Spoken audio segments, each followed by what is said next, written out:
मैं हूँ नेपाल महतो महतो जी सेंटर में आप सभी लोगों का स्वागत है। तो आज हम लोग पढ़ने वाले हैं अकबर का शासनकाल। तो अकबर का जो शासनकाल था 1556 ईस्वी से लेके 1605 ईस्वी तक था। तो आइए देखते हैं। तो अकबर का पिता का नाम था हुमायूं और माता का नाम था हामिदा बानो बेगम। अकबर का पिता का नाम हुमायूं और माता का नाम हामिदा बानो बेगम। और अकबर का जो जन्म हुआ था 15 अक्टूबर 1542 को अमरकंट के राजा रणवीर साल के महल में हुआ था। तो कहाँ पे हुआ था बाबू? पंजाब में। अमरकंट कहाँ पे है? पंजाब में। तो पंजाब में हुआ था अकबर का जन्म। जब हुमायूं 1540 ईस्वी में कनौज या बिलग्राम के युद्ध में शेर शाह से हार गया, तो हारने के बाद हुमायूं सिंधु भाग गया था और अपनी विधवा पत्नी को, हुमायूं का जो एक मित्र था पंजाब में जिसका नाम था बिरसा, तो उसी का महल में अपनी पत्नी को छोड़ के गया था। और उसी समय पंजाब में अकबर का 1542 ईस्वी में जन्म हुआ था। और 1542 ईस्वी में अकबर का जन्म कब हुआ था? 15 अक्टूबर 1542 को अमरकंट का जो राजा था रणवीर साल, उसी के महल में हुआ था। उसके बाद देखेंगे तो राज्याभिषेक जो हुआ था 14 फरवरी, यानी कि जिस दिन वैलेंटाइन डे था उसी दिन 14 फरवरी 1556 ईस्वी को अकबर का राज्याभिषेक हुआ था। क्योंकि हुमायूं का मृत्यु 1556 ईस्वी में सीढ़ियों से गिरकर अचानक हो गया था और उस समय अकबर पंजाब में था, इसीलिए जल्दीबाजी से अकबर का जो राज्याभिषेक हुआ था पंजाब में ही हुआ था। यानी कि अकबर का जो शिक्षक था उसका नाम था अब्दुल लतीफ ईरानी। और अकबर का जो राज्याभिषेक हुआ था उस समय एक उपाधि लेकर राज्याभिषेक हुआ था, जिसका जो उपाधि था जलालुद्दीन मोहम्मद अकबर बादशाही गाजी। तो जलालुद्दीन मोहम्मद अकबर बादशाही गाजी के साथ 1556 ईस्वी में अकबर का राज्याभिषेक होता है वैलेंटाइन डे के अवसर में, यानी कि 14 फरवरी को।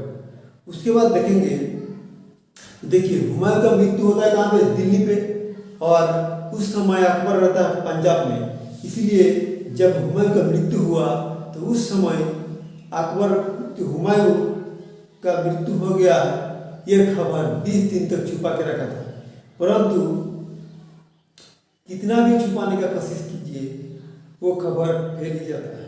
तो इसीलिए धीरे धीरे खबर फैल गया और कुछ समय के लिए तारनी बेग को दिल्ली का राजा बनाया गया परंतु आदिल शाह का एक सेनापति था जिसका नाम था हेमू। तो हेमू ने क्या किया? दिल्ली पर अधिकार कर लिया और तारनी बेग को हरा के क्या किया? दिल्ली पर अधिकार कर लिया। तो क्वेश्चन पूछता है कि मध्यकालीन भारत में एकमात्र हिंदू शासक कौन था जिन्होंने दिल्ली पर अधिकार किया था? तो वो था हेमू। और हेमू कौन था? तो आदिल शाह का सेनापति था और एक बहुत ही जंग सेनापति था, जिस वजह से उन्होंने अपने बल के दौरान दिल्ली पर अधिकार कर लिया। तब क्या किया? तारनी बेग भागता हुआ पंजाब की ओर गया और अकबर से क्या किया? मुलाकात किया और कहा कि दिल्ली पर हेमू नामक एक शासक ने अधिकार कर लिया है और वो बहुत ही शक्तिशाली है, हम लोग उसको नहीं जीत पाएंगे। और इस तरह से नकारात्मक बात करने लगा कौन? तारनी बेग ने। इसीलिए क्या किया? जो बैराम खान था, बैराम खान ने तारनी बेग को हत्या कर दिया और हत्या करने के बाद दिल्ली की ओर बढ़ता है और आगे हेमू की सेना और अकबर की सेना के बीच एक बहुत ही भयानक लड़ाई हुआ 5 नवंबर 1556 को इसी को हम लोग पानीपत का द्वितीय युद्ध के नाम से जानते हैं। तो पानीपत का द्वितीय युद्ध किसके किसके बीच हुआ बाबू? तो अकबर और हेमू के बीच हुआ, और जिसमें हेमू क्या हुआ? पराजित हो गया, यानी कि हेमू का हार हो गया और अकबर का जीत हो गया। लगा था कि मुगल वंश यहीं पे खत्म हो जाएगा, परंतु यहाँ अकबर फिर से जीत गया और मुगल वंश का फिर से शुरुआत हो गया। और 1556 से लेके 1560 तक क्या क्या बैराम खां अकबर का संरक्षक बना, क्योंकि अकबर जब राजा बना था तो वो या तो मजबूरी में बना था या तो उसको बनाया गया था, क्योंकि उस समय अकबर का उम्र मात्र 14 वर्ष का था। क्योंकि यहाँ पे 15 अक्टूबर 1542 को उसका जन्म हुआ था और 1556 को उसका राज्याभिषेक, यानी कि लगभग 13 वर्ष से थोड़ा सा ज़्यादा उम्र हुआ था। तो 13 वर्ष में कितना बुद्धि हो सकता है? तो इसीलिए कहा जाता है कि अकबर को मजबूरी में राजा बनना पड़ा या उसको राजा बनाया गया। तो उसके बाद देखेंगे तो क्या किया अकबर का जो धाई माता थी जिसका नाम था महामांगा, और उसका एक बेटा था और एक बेटी था। बेटा का नाम था आदम खां और बेटी का नाम था जिजियान खां। तो अकबर ज़्यादातर धाई माता के साथ बिताया था, इसीलिए अकबर अपनी माँ से ज़्यादा धाई माता को मानता था। इसीलिए उनका जो धाई माता आदम खां और जिजियान खां और उनका एक माँ थी जो महामांगा, वो चारों लोग क्या थे? एक गुट बनाए थे और अकबर को कहने लगा कि जो बैराम खां है ये एक सुन्नी मुसलमान है और ये आपका शासन क्षेत्र में ज़्यादातर बैराम खां ही नेतृत्व करता है, यानी कि अकबर से ज़्यादा बैराम खां ही नेतृत्व कर रहा था। इसीलिए अकबर ने क्या किया? बैराम खां और अकबर की सेना के बीच 1560 में एक युद्ध हुआ जिसको हम लोग माछीवाड़ा के युद्ध के नाम से जानते हैं। और इस युद्ध में बैराम खां हार गया और अकबर ने उसको 3 ऑप्शन दिया, क्योंकि बैराम खां ने ही अकबर को संरक्षण दिया था, इसलिए उसको 3 ऑप्शन दिया गया कि आप मेरे राज्य में एक सूबेदार के रूप में रहें, या तो आप तीर्थ यात्रा के लिए मक्का चला जाए। तो उन्होंने क्या किया? एक बड़ा पद छोड़ के एक छोटा पद को स्वीकारना वो एक सम्मान का नीच होना मानता था। इसीलिए क्या किया? बैराम खां ने तीर्थ यात्रा की ओर जाने का निर्णय लिया और तीर्थ यात्रा की ओर जा रहा था। उसी समय गुजरात के पाटन नामक स्थान पर मुबारक खां नामक एक युवक ने बैराम खां का हत्या कर दिया, क्योंकि माछीवाड़ा के युद्ध में बैराम खां ने उस युवक का पिता को हत्या किया था। इसलिए उन्होंने क्या किया? बैराम खां का बदला लिया। तो 1560 के बाद बैराम खां क्या हो गया? मृत्यु हो गया। और क्या किया? तो अकबर के दरबार में ये हराम दल का ही शासन चलने लगा। तो हराम दल कौन कौन थे? तो महामांगा, जिजियान खां और आदम खां, ये और अकबर का स्वयं हुआ, इन 4 लोग एक गुट में शामिल थे। इसी को हम लोग हराम दल के नाम से जानते हैं। तो हराम दल में क्या था? तो आदम खां राजा बनने का शौक था, यानी कि आदम खां अकबर का हत्या करवाना चाहता था और चाहता था कि खुद हम राजा बन जाएंगे, यानी कि एक धाई का बेटा का भी शौक था कि हम राजा बनेंगे। इसीलिए क्या किया? अकबर ने आदम खां को हत्या कर दिया और इसी चिंता में चिंतित होके अकबर की जो धाई माता थी महामांगा, उसका मृत्यु हो गया और अकबर 1562 में हराम दल से पूर्ण रूप से मुक्ति मिल गया। तो अकबर को हराम दल से मुक्ति कब मिला बाबू? 1562 ईस्वी में। तो देखिए 1562 ईस्वी में अकबर जो है हराम दल या दास प्रथा से क्या हुआ? पूरी तरह से मुक्त हो गया। उसके बाद देखेंगे तो एक युद्ध हुआ था, बहुत बड़ा युद्ध 1576 ईस्वी में, जिसको हम लोग हल्दी घाटी का युद्ध के नाम से जानते हैं। इसमें क्या हुआ था कि मेवाड़ का शासक महाराणा प्रताप और अकबर के बीच हुआ था। और इस युद्ध में महाराणा प्रताप का पराजय हुआ था।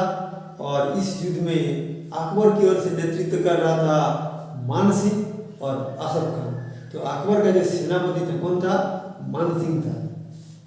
तो इस युद्ध में महाराणा प्रताप हार गया। तो महाराणा प्रताप जो था कहाँ का शासक था बाबू? मेवाड़। ये मेवाड़ राजस्थान में है। इसके बाद देखेंगे तो 1563 में तीर्थ यात्रा कर की समाप्ति हुई और 1564 में जाजिया कर की समाप्ति हुई। जब खिलजी वंश का शासन चल रहा था, यानी कि दिल्ली सल्तनत काल चल रहा था, उसी समय जाजिया कर का लागू हुआ था। और जाजिया कर से 5 लोग मुक्त थे: ब्राह्मण, विकलांग, बच्चा, महिला और बूढ़ा व्यक्ति। परंतु देखेंगे तो जब तुगलक वंश का शासन काल आया तो उस समय फिरोज शाह तुगलक ने ब्राह्मण पर भी जाजिया कर लागू किया था। और बाद में क्या किया? अकबर ने जाजिया कर को 1564 ईस्वी में बंद कर दिया और औरंगजेब ने फिर से जाजिया कर को लागू किया था।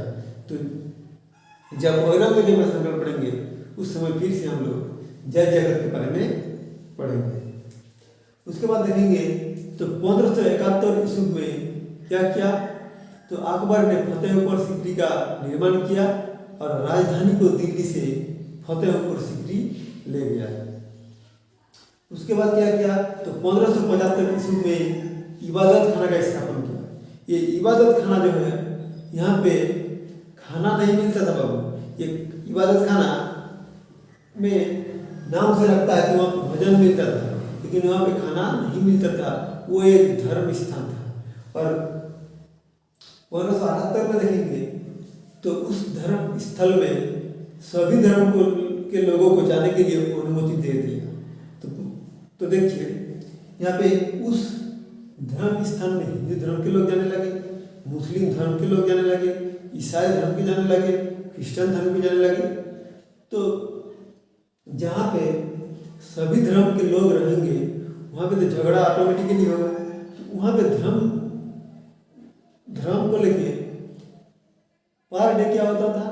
झमेला होता था। जिस तरह से मान लीजिए एक ही रूम में ममता, मोदी, राहुल गांधी, इन सबको अगर बैठा दिया जाए तो आपस में क्या हो जाएगा? झगड़ा हो जाएगा। तो उसी तरह वहाँ पे क्या होने लगा? झगड़ा होने लगा। तब क्या किया? अकबर ने 1579 में मजहर का घोषणा कर दिया। मजहर का घोषणा मतलब इबादत खाना को बंद कर दिया, यानी कि ताला मार दिया। कहा कि यहाँ पे कोई भी धर्म के लोग नहीं आएंगे, धर्म के बारे में जो भी डिसाइड करना होगा हम खुद करेंगे। तो 1579 में इबादत खाना को क्या किया? बंद कर दिया गया, यानी कि मजहर का घोषणा किया। उसके बाद देखेंगे तो 1580 ईस्वी में राजा टोडरमल ने 10 साल बंदोबस्त लागू किया, तो जो कृषकों के लिए बहुत अच्छा था, क्योंकि एक साल किसी भी तरह का टैक्स दे दिए तो 10 साल तक आप आसानी से चाषबास कर सकते हैं। तो ये कृषकों के लिए बहुत अच्छा था। उसके बाद देखेंगे तो क्या किया? अकबर ने एक नया धर्म चालू किया। जब यहाँ पे मजहर का घोषणा कर दिया, यानी कि सभी धर्म के लोगों को आने के लिए बंद कर दिया, तब अकबर ने कहा कि ये धर्म, सभी धर्म क्या है? एक तरह से अकबर की नज़र से खराब ही था। तो उन्होंने एक नया धर्म लागू किया जिसको हम लोग दीन-ई-इलाही के नाम से जानते हैं। तो दीन-ई-इलाही धर्म कब चालू किया बाबू? तो 1582 ईस्वी में लागू किया। और इस धर्म में केवल 18 व्यक्ति शामिल थे, क्योंकि वो नया धर्म था। तो कोई भी व्यक्ति आसानी से नया धर्म नहीं अपनाएगा, इसलिए उस धर्म में केवल 18 व्यक्ति शामिल थे। उसमें से एक हिंदू शासक था जिसका नाम था बीरबल। क्या नाम था? बीरबल। और बीरबल का जो बचपन का नाम था मोहेश दास था। क्या था? मोहेश दास। तो दीन-ई-इलाही मानने वाला एकमात्र हिंदू शासक जो था कौन था? तो बीरबल था। कौन था बाबू? बीरबल था। और बीरबल का जो बचपन का नाम था मोहेश दास था। तो ये एग्जाम में बार बार पूछता है, इसलिए आप लोग अच्छी तरह से याद कीजिएगा। उसके बाद 1583 ईस्वी में क्या किया? उन्होंने कैलेंडर चालू किया, जिसको हम लोग इलाही संवत के नाम से जानते हैं। इस तरह से बहुत सारा कैलेंडर है। गुप्त संवत है, आपका इलाही संवत है, उसके बाद अगर देखेंगे तो शक संवत है। तो उसी तरह मैंने एक कैलेंडर चालू किया जिसको हम लोग इलाही संवत के नाम से जानते हैं। परंतु हम लोग जो कैलेंडर पढ़ते हैं वो क्रिस्टियन का कैलेंडर है। उसके बाद देखेंगे तो 1550 ईस्वी में क्या किया, राजधानी को फतेहपुर सीकरी से लाहौर ले गए। तो अकबर ने राजधानी को कितना बार ट्रांसफर किया बाबू, दिल्ली से ले गया फतेहपुर सीकरी, फतेहपुर सीकरी से ले गया लाहौर। और उसके बाद अगर देखेंगे तो 1605 ईस्वी में अकबर का मृत्यु हो जाता है और अकबर को सिकंदरा में दफना दिया जाता है। तो अकबर का मकबरा कहाँ है, तो सिकंदरा में है। तो अगर ये क्लास पसंद आया है तो प्लीज़ वीडियो को लाइक कीजिए, कमेंट कीजिए, सब्सक्राइब कीजिए और ज़्यादा से ज़्यादा शेयर कीजिए। तो नेक्स्ट क्लास में हम लोग अकबर का विद्रोह और अकबर का जो दरबार में जो नवरत्न थे उन नवरत्नों के बारे में पढ़ेंगे।